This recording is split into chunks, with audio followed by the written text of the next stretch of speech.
समय लौटता है। बुजुर्ग पिता की दर्द भरी कहानी।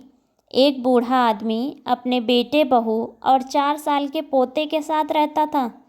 बूढ़े इंसान के हाथ कांपते थे, उसकी आंखों से धुंधला दिखाई देता था और चलते समय पैर भी लड़खड़ाते थे।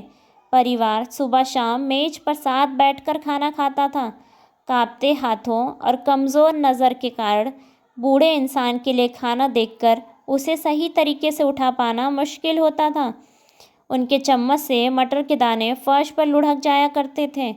कांपते हाथों से जब वे गिलास पकड़ते तो दूध मेज पर ही बिखर जाता। उनका बेटा और बहू इस गंदगी से बहुत झुंझलाते थे।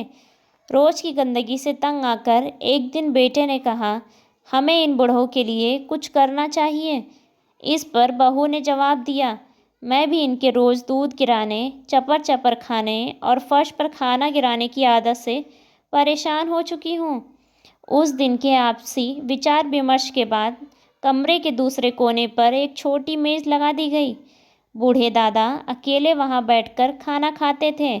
उनसे 1-2 प्लेट टूट गई थी, इसलिए उनका खाना अब लकड़ी के कटोरे में परोसा जाता था। अपनी इतनी दुर्गति होने के बावजूद वे चुपचाप रहा करते थे। कभी कभी अकेले में उनकी आंखों से आंसू छलक पड़ते थे। 4 साल का नन्हा पोता हर दिन यह सब देखता था। एक शाम खाने के पहले पिता ने अपने बेटे को फर्श पर लकड़ी के टुकड़ों से खेलता देखा। उसने बड़े मीठे स्वर में बच्चे से पूछा, तुम क्या बना रहे हो बेटे? बच्चे ने उतनी ही मीठी आवाज़ में जवाब दिया, ओ, मैं लकड़ी का कटोरा बना रहा हूँ। जब मैं बड़ा हो जाऊँगा तो आपको और मम्मी को इसी में खाना दूँगा।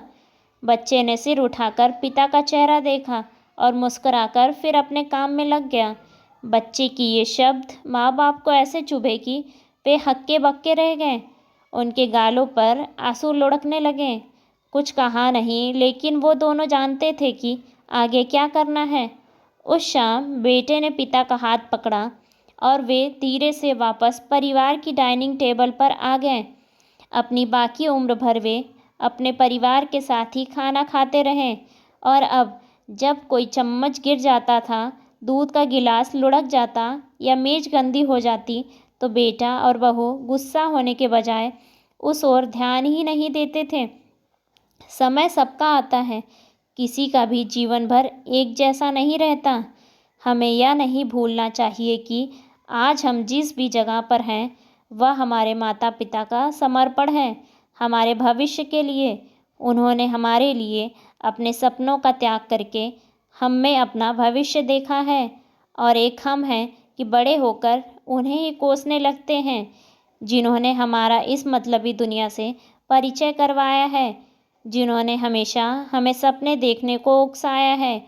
खुद जूझते रहें, लेकिन हमें संकट का ज़रा भी एहसास नहीं होने दिया। पूरी दुनिया आपको छोड़ सकती है, लेकिन अपने नहीं। इसलिए कहेंगे कि अपना सब कुछ भूलिए, पर अपनों को नहीं। आशा करते हैं कि आपको ये कहानी पसंद आई होगी। अगर पसंद आई है तो वीडियो को लाइक करें, चैनल को सब्सक्राइब करें और अपने विचार हमें कमेंट्स बॉक्स में ज़रूर बताएं। धन्यवाद।